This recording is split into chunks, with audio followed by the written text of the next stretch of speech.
எதிரிகள் உங்களுக்குள் எதிரி இல்லாத போது வெளியிலுள்ள எதிரிகளால் உங்களை ஒன்றும் செய்ய முடியாது. இன்று அந்த எதிரியை நீங்கள் கொன்றுவிடுங்கள்.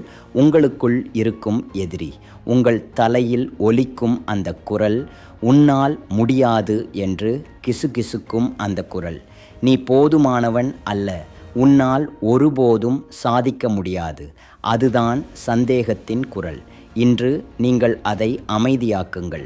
சில நேரங்களில் எதிரி வெளியேயும் இருக்கிறார்கள். நண்பர்கள், ஏன் குடும்பத்தினர் கூட நல்ல எண்ணத்துடன் இருப்பார்கள். ஆனால் உங்களை பாதுகாப்பாக இருக்கச் சொல்வார்கள், சராசரியாக வாழச் சொல்வார்கள், அந்த பைத்தியக்கார கனவை கைவிடச் சொல்வார்கள்.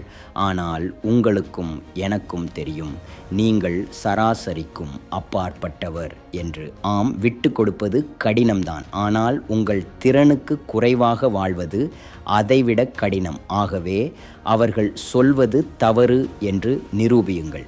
நீங்கள் ஒரு அசாதாரணமானவர் என்று உங்களுக்கே நிரூபியுங்கள். உங்களை நீங்களே நம்புங்கள். உங்கள் தைரியத்தை காட்டுங்கள். உங்கள் மன உறுதியை காட்டுங்கள். உங்களால் இது முடியும். கடந்த காலம் முடிந்துவிட்டது. நிகழ்காலம் உங்களுடையது.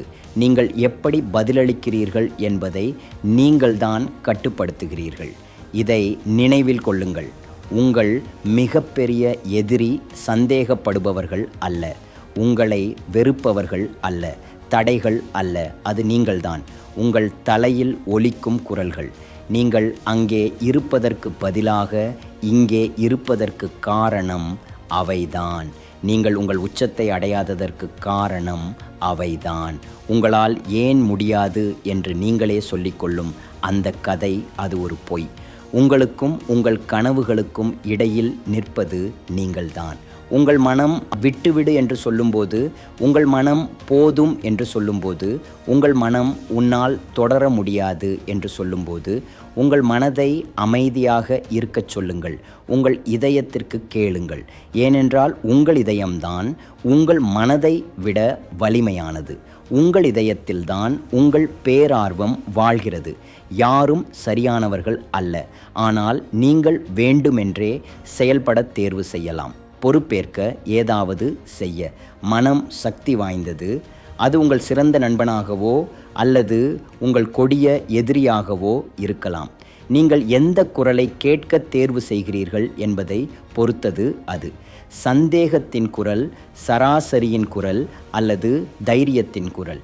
இந்த உலகில் உங்களால் எதையும் செய்ய முடியும், ஆக முடியும், பெற முடியும் என்று அறிந்திருக்கும் குரலை கேளுங்கள். சந்தேகம் வரும்போது செயல் மூலம் அதை அமைதியாக்குங்கள்.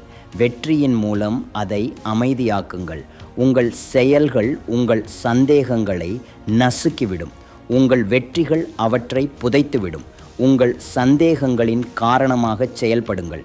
ஏனென்றால் நீங்கள் அவ்வாறு செய்யும்போது உள்ளிருக்கும் எதிரி மீண்டும் பேச துணிய மாட்டான். நீங்கள் அறிந்ததை விட நீங்கள் சிறந்தவர்.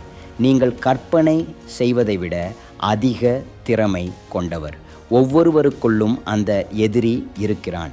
ஆனால் வெற்றியாளர்கள் அதை அமைதியாக்குகிறார்கள். வெற்றியடையாதவர்கள் அதற்கு அடிபணிகிறார்கள். தேர்வு உங்களுடையது. தைரியத்தை தேர்ந்தெடுங்கள். செயலை தேர்ந்தெடுங்கள். அந்த எதிரியை அமைதியாக்குங்கள்.